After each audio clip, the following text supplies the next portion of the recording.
Because I Love You.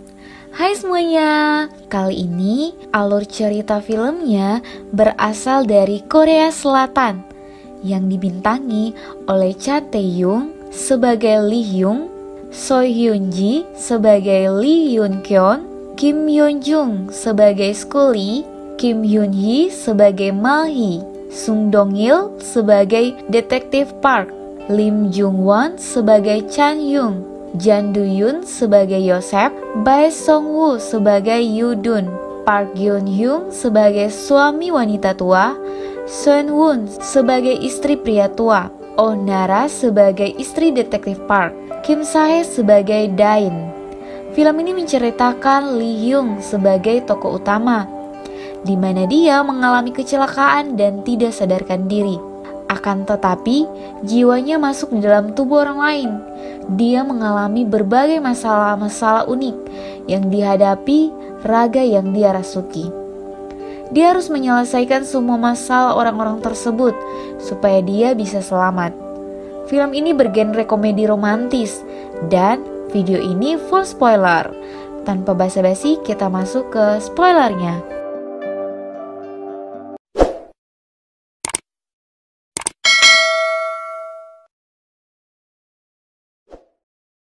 Film ini bermula di mana Lee Hyung lagi bersiap ke tempat pacarnya untuk melamarnya.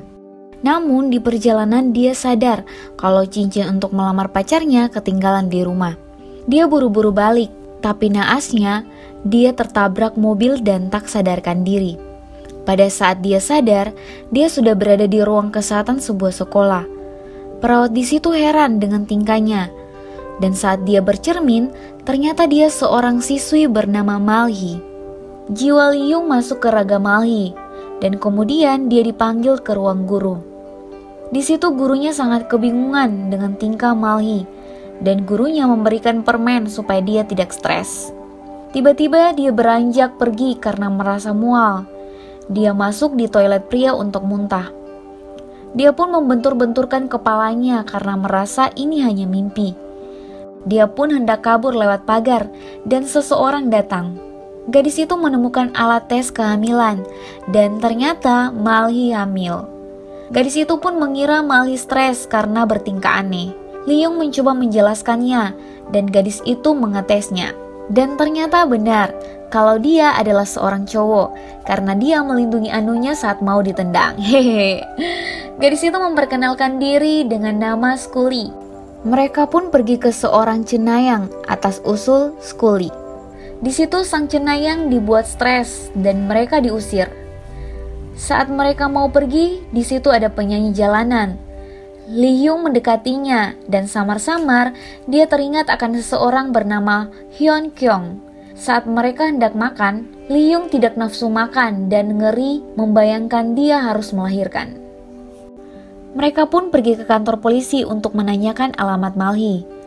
Lagi-lagi polisi dibuat bingung oleh mereka, karena mereka tidak tahu jalan pulang, apalagi dengan penjelasan Scully yang sungguh sangat konyol. Tiba-tiba ibu Mal-hee datang.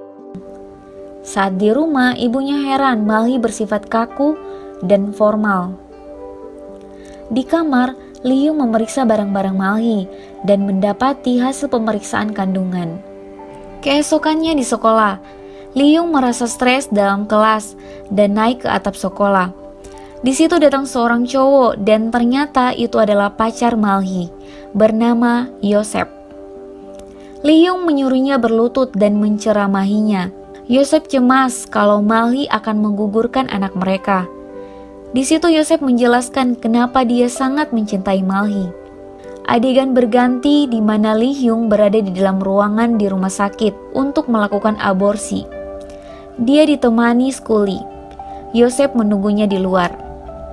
Saat suster datang untuk memasakkan infus, tiba-tiba Lee Hyung mendengar suara bising dan dia pun merasa kesakitan. Di luar Yosep menangis. Lee Hyung teringat berada di suatu tempat. Di situ dia sedang mengadakan audisi para penyanyi. Orang yang akan audisi itu bernama Hyun Kyung. Pada saat mau menyanyi, Hyun Kyung jatuh pingsan. Yosep masuk dan mencium Mal-hee. Tiba-tiba Mal-hee tersadar dan sudah mengenali mereka. Scully pun jadi kebingungan. Adegan berpindah di suatu tempat di mana Lee Hyung dengan seseorang. Kemudian datang polisi yang memanggil nama Park dan menanyakan pada pria kribo. Dia pun menunjukkannya dan pria itu ditangkap. Ternyata dia Lee Hyung yang masuk ke raga seorang detektif bernama Park. Ternyata penjahat itu teman dari detektif Park dan Park tinggal di rumahnya karena sudah 1 tahun bentrok dengan istrinya. Dia mencoba menyogoknya, tapi Park tidak mau. Malamnya, Park mencoba mencari di internet tentang arwah merasuki badan. Di situ temannya menyarankan untuk pulang. Dia pun pulang di apartemennya. Saat dia mau makan, anaknya menghampirinya. Anaknya memberikan makanan dan mengatakan kalau dia tidak ingin orang tuanya cerai. Di WC, Lee Hyung menelpon Scully, menjelaskan dia sudah berpindah raga. Saat dia mau tidur di sofa, anaknya menyuruh masuk tidur di kamar. Anaknya pun heran, Park mau masuk kamar. Saat pagi hari, dia ditampar istrinya. Mereka berdua telah terborgol, dan yang borgol ternyata anak mereka. Yang lebih parah lagi, mereka berbicara hanya lewat chat saja. Mereka mencari kuncinya, tapi tidak dapat. Mereka pun pergi ke kantor polisi dengan naik taksi. Namun saat di perjalanan, Lee Hyung kentut dan supir taksi menurunkan mereka. Di jalan, Lee Hyung melihat Scully dan memanggilnya. Mobil lewat dan mereka pun hilang. Ternyata mereka jatuh di saluran air. Mereka mencoba naik tapi gagal. Lee Hyung mengingat kejadian waktu Yosef mencium Malhi. Dia menyuruh istrinya memejamkan mata dan dia pun menciumnya. Park kena tampar istrinya. Istrinya memarahinya dan mengatakan kalau dengan fobia ruang sempit. Saat itu, Lee Hyung mengingat Hyung Kyung yang ternyata mereka ada hubungan dekat. Di situ, Hyung Kyung mengatakan kalau dia fobia panggung atau demam panggung. Adegan berpindah di mana Park menggendong istrinya untuk mencari jalan. Lee Hyung juga mengatakan akan menuruti keinginannya untuk cerai. Lee Hyung tidak tahu apa-apa dengan masalah Park. Saat mereka istirahat, istri Park curhat bagaimana teganya Park yang tidak memperhatikan dia dan anaknya. Di situ Lee Hyung baru sadar apa yang terjadi. Dia pun meminta maaf dengan tulus dan istri Park sangat terharu. Tiba-tiba air masuk ke selokan. Air menghampiri mereka dan istrinya pun meminta maaf. Mereka berciuman dan diterjang air. Ternyata mereka selamat dan sang istri mengatakan kalau dia istrinya. Di rumah anaknya sangat senang. Adegan berpindah di mana ada seorang guru yang sedang direkam siswanya untuk dibuatkan video lamarannya. Lee Hyung menontonnya di komputer sambil makan. Ternyata itu wali kelas Scully yang bernama Yodon. Dan alangkah terkejutnya, Lee Hyung ternyata itu dia. Dia merasuki raga Yodon. Keesokan harinya di sekolah, dia menemui Scully dan seakan-akan tidak kenal. Dia pun mengerjai Scully dan akhirnya Scully menyadarinya. Mereka pun ngobrol di tempat kerja part-time-nya Scully. Di situ mereka membahas apa yang sebenarnya maksud dan tujuan Lee Hyung merasuki raga orang lain. Saat Lee Hyung melihatnya keluar, dia melihat kotak surat yang rusak dan tiba-tiba ada SMS masuk dari seorang bernama Dain yang mengajaknya ketemu. Yodon menunggunya di sebuah kafe. Saat orang itu datang, ternyata seorang wanita cantik. Lee Hyung menelpon Scully dan mengatakan kalau gurunya tidak pantas dengan wanita itu karena wanita itu terlalu sempurna. Mereka berdua pun lanjut nyantai di sebuah kafe yang gaya klasik. Sang gadis mulai bernostalgia saat mereka kuliah dulu. Lee Hyung bingung menjawabnya. Dain pun mengatakan tentang lamaran Yodon padanya. Dain juga mengatakan kalau Yodon bisa menyanyikan untuknya. Di situ Lee Hyung teringat saat dia bersama Hyun Kyung. Lee yang mencoba memberi motivasi pada Hyun untuk percaya diri saat tampil di pentas. Adegan berpindah di mana Dain ingin pergi ke rumah Yeo. Scully menelpon tapi dicuekin. Mereka lanjut minum bir dan Dain ingin meminjam baju Yeo. Yeo ke kamar mandi untuk mempersiapkan diri Dan tiba-tiba dia mendengar lagi suara bising. Dia sangat kesakitan. Saat dia keluar kamar mandi, Dain telah tidur. Di situ dia mendapati kertas penjualan buku. Saat itu Yeo menyadari masalah dari Dain. Keesokan paginya Yeo memasak makanan dan mereka pun makan. Di situ Dain curhat betapa menyedihkan dirinya yang seorang berprestasi hanya jadi penjual buku. Dia pun berterima kasih atas ketulusan hati Yeo. Saat Yeo mengambil gelas, Dain menghampirinya dan menciumnya. Adegan berpindah, di mana Lee berada di sebuah taman lagi makan bunga. Di situ ada seorang kakek. Ternyata Lee masuk di raga seorang nenek. Dia sangat frustasi. Adegan berpindah di mana Lee lagi dibersihkan sang kakek. Di situ sang kakek mengatakan kalau dia cinta pertamanya.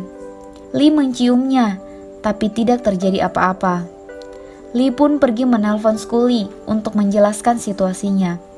Scully pun datang di panti jompo itu. Sang kakek menghampiri mereka dan Lee mengatakan kalau Scully cucunya. Mereka ngobrol di lobi, diawasi sang kakek. Di situ Lee beranggapan kalau nenek itu mencintai lelaki lain, karena sepertinya cinta pertama nenek itu adalah orang lain. Di situ mereka membahas siapa sebenarnya Lee, dengan bermodalkan ingatan Lee yang dimana seorang musisi dan juri. Scully akan mencari informasi. Dia pun menemui musisi-musisi. Akhirnya dia mendengar percakapan dari teman Lee tentang seorang yang sakit dan dijaga oleh Hyun. Scully pun menelpon Lee, mengabarkan kalau dia sudah mengetahui siapa sebenarnya Lee. Lee mau pergi, tapi ditahan oleh perawat. Dia diberi obat penenang, dan sang kakek menjaganya. Di situ Lee mengatakan kalau dia mencintai orang lain, dan mengira kakek itu hanya kakek genit. Dia pun meminta bantuan kakek itu untuk kabur. Sang kakek mengiyakannya. Di perjalanan, sang kakek pingsan saat mengemudi. Kakek dibawa di rumah sakit, dan di situ ada kedua anak kakek itu. Lee meminta maaf kepada kedua anak kakek itu. Ternyata guys, mereka anak dari nenek itu. Sang kakek itu adalah suami sah darinya. Lee pun membaca buku harian sang kakek, dan dia sangat terkejut. Jadi begini guys, si nenek sudah 10 tahun kena penyakit otak, yang mengakibatkan hilang ingatan, dan dia hanya mengingat seorang cowok temannya dulu, waktu muda bernama Chunho. Sehingga sang kakek mengaku kalau dia adalah Chunho. Chunho juga dulunya menyukai sang nenek, dan menyuruh kakek membawakan surat cintanya. Tapi sang kakek tidak memberikannya karena dia juga suka. Akhirnya mereka menikah. Keesokan paginya sang kakek tersadar dan di situ Lee sudah ada. Dia berdandan dengan rapi. Di situ Lee mengatakan kalau sang kakek adalah suami tercintanya. Sang kakek terharu dan meminta maaf atas kelakuannya yang tidak memberikan surat cinta Chunho. Tapi Lee mengatakan kalau mereka memang jodoh. Lee juga meminta maaf telah merepotkan sang kakek. Sang kakek pun meninggal dengan senang. Di pemakaman, sang nenek pun pulih kembali ingatannya dan meratapi suaminya. Adegan berpindah di mana Lee yang tersadarkan diri di rumah sakit sedang dijaga Hyun. Di situ ada Scully mengintip dari luar dan datang seorang pria. Pria itu teman Lee dan dia pun duduk memegang Lee. Kemudian Lee teringat akan momen di mana dia dan Hyun berlatih vokal dan Lee memberikan motivasi pada Hyun supaya berani tampil di depan orang banyak. Tiba-tiba Lee masuk di tubuhnya temannya. Hyun merasa bingung dengan tingkahnya. Di situ Lee mengingat semua kejadian pas dia kecelakaan. Semua orang yang dirasuki oleh Lee, ternyata mereka semua berada di lokasi kejadian kecelakaan, tepat di depan minimarket tempat Scully bekerja. Lee pun pulang ke rumahnya dan membayangkan momen dia pertama kali katakan cinta pada Hyun. Keesokan harinya, Lee dan Scully menyusun rencana dengan memberikan kertas lagu pada Hyun. Di situ ada cincin tunangannya dan Lee melarang Scully untuk memegangnya. Saat bertemu, Scully mengaku adik Lee dan memberikan kertas lagu. Dia juga memberikan cincinnya. Ternyata Scully mengambilnya secara diam-diam. Dalam kamar pasien, Hyun berjanji akan menyanyikan lagu buatan Lee kalau dia sadar. Lee dan Scully mengintip dengan cemas karena Scully memberikan cincinnya. Tiba-tiba alat detak jantung berhenti dan Lee terjatuh. Lee pun mendapatkan perawatan dan kembali normal. Adegan berpindah di mana Hyun mengusulkan pada temannya untuk membuat audisi kembali yang dulu tertunda karena dia pingsan. Lee sangat senang. Tentu saja Hyun tidak sadar kalau itu Lee. Keesokannya mereka pergi ke tempat audisi. Lee pun memberikan motivasi yang sama persis dengan kata-kata yang sering dia katakan dulu. Hyun pun mulai menyadarinya. Awalnya Hyun sangat gugup, tapi Lee memberi isyarat. Dia pun mulai menyanyi. Dia menyanyi dengan sangat merdu. Di tengah penampilan, Lee berterima kasih pada Scully. Di rumah sakit, alat jantung berhenti dan Lee berhenti bermain piano. Adegan berpindah di mana Scully pergi ke sebuah konser. Di situ ada semua orang yang dirasuki Lee. Itu adalah konser Hyun. Tiba-tiba datang Lee duduk di samping Scully dan dia pun berterima kasih. Film pun tamat.